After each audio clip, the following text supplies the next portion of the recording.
Please stand if you are able for the Pledge of Allegiance, followed by a moment of silence. I pledge allegiance to the flag of the United States of America and to the republic for which it stands, one nation, under God, indivisible, with liberty and justice for all.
Good morning, Olympians, and welcome back to the Columbus East Media Studios. I'm your host, Abby Jones. Let's jump right into these announcements. Show choir auditions will be held tomorrow, March 23rd from 4 to 6 after school. If you went to auditions on Tuesday, you do not need to go tomorrow. Make sure you wear comfortable clothes and tennis shoes and bring water. Everyone is encouraged to go. See Mr. Budd or flyers around the school for more information. The East choirs will be selling Eastergrams until Wednesday, March 29th during both lunches outside the bookstore. The cost is $1 cash only.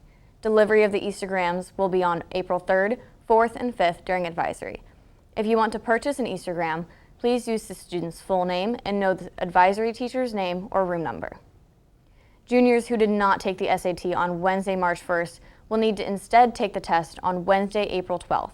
Mrs. Cordova will reach out to all affected students shortly. Be sure to check your is-learning messages. Those who have already taken their SAT may access their scores through their individual College Board account on Thursday, March 23rd. A College Board account will be required. Now over to Rylan Perkins for this week's weather forecast. Thanks, Abby. The middle of the week will continue with our rainy streak. Today will be cloudy with a 70% chance of showers in the afternoon and evening with a high of 56 and a low of 54. Luckily, tomorrow will be drastically warmer with a high of 68, yet the same chance of showers and a slight chance of thunderstorms through the weekend until Sunday. Temperatures on Friday are a low of 47 and a high of 54. Back to you, Abby. Thanks for the update, Rylan. East's band has a long-standing tradition of traveling to Ireland for St. Patrick's Day, with students from 11 different graduating classes having made the trip across the Atlantic. Even with the combination of East and North marching band programs, the trip is still going strong. This past week, Sound and Spirit took a tour of Ireland, seeing sights such as the Cliffs of Moher and visiting cities such as Belfast and Dublin. At the end of the week, they performed in the St. Patrick's Day Parade in Dublin, the second largest St. Patrick's Day celebration in the world, topped only by New York City's parade. They played for an audience of nearly 500,000 and were broadcast on national television. Following the parade, they were given special recognition by the parade's band judging panel for their incredible performance despite being a newly formed program. For more information on their trip, make sure to tune in to the next edition of Torch TV. For other international news, we're going to head over to Matthew for the Matthew Minute. Thanks, Abby. Welcome to this week's edition of the Matthew Minute, where news topics are presented in a brief format. I'm your host, Matthew Dagner, and we're starting off by discussing Benjamin Netanyahu. President Netanyahu has received pushback from world leaders, including President Biden, on Israel's previously proposed Supreme Court changes. The new concessions cut back on the suggested amount of power the government would have had in selecting new justices, but would still increase it from the current amount. Right now, justices are selected through a panel of politicians, judges, and various legal experts. The predicted intent of the original bill was to grant the government the power to create a majority within the Supreme Courts. Some of the most vocal opponents to the new legislation claim that the governmental intervention of the courts could lead to the end of fair democracy in Israel. In U.S. news, an Oregon bill allowing citizens to pump their own gasoline passed the House 47-10, and is predicted to pass the Senate as well. If this bill did become a law, it would leave New Jersey as the only state in which it is still illegal to refuel your own vehicle. These types of laws originally came into effect after gas stations overstayed the dangers of fire caused by overfilling cars. At the peak, 23 states had banned self-fueling, and soon, just New Jersey may be left. In state news, a 53-year-old Kokomo man was arrested on a level 3 felony charge of child sex trafficking. After the discovery of a 14-year-old boy who was reported missing inside of his house, they did a further search and also found suspicious materials on a computer. More updates on this story in future episodes. Finally, in local news, a Columbus man who caused a 3-vehicle collision has been arrested on DUI charges. Sheldon Beck, the 61-year-old man accused of fault, reportedly rear-ended a car and after a moment put his vehicle into reverse and struck the car behind him as well. While he did refuse his field sobriety test, he was taken to CRH for a blood test. That's this week's top stories, and remember to stay informed. Thanks, Matthew. Is there anything else going on in the world right now? Yeah, actually, today marks the start of the Muslim holiday of Ramadan. Throughout history, Muslims have observed many strict religious traditions, including fasting from sunrise until sunset, additional prayers, abstinence from sex, bans on smoking and drinking, and even being unpermitted to listen to explicit music. Ramadan first started in the year 610, so it's been practiced for almost 1,500 years. Thanks, Matthew. The Academic Letter Awards ceremony will take place on Friday, March 24th at 9 a.m. in the Columbus East Auditorium. There will be a free showing of Shazam! Fury of the Gods at Yes Cinema on Friday, March 24th. This event will be open for students in grades 7 to 12. Do you want to grow your leadership potential, build a sense of belonging, or activate the power you have to make a difference in your community?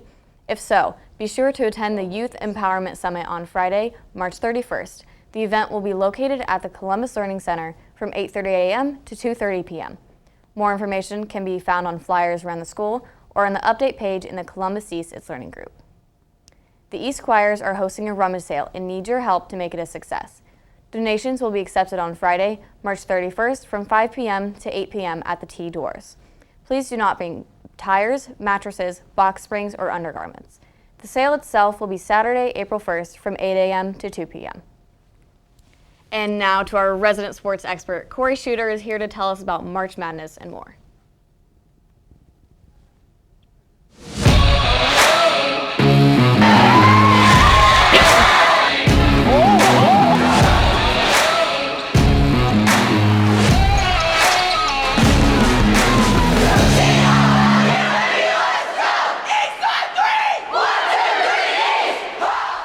I hope everyone's been having good luck with their brackets.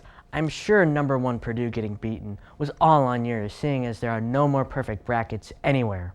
They lost 63-58 to FDU, the number 16 seed.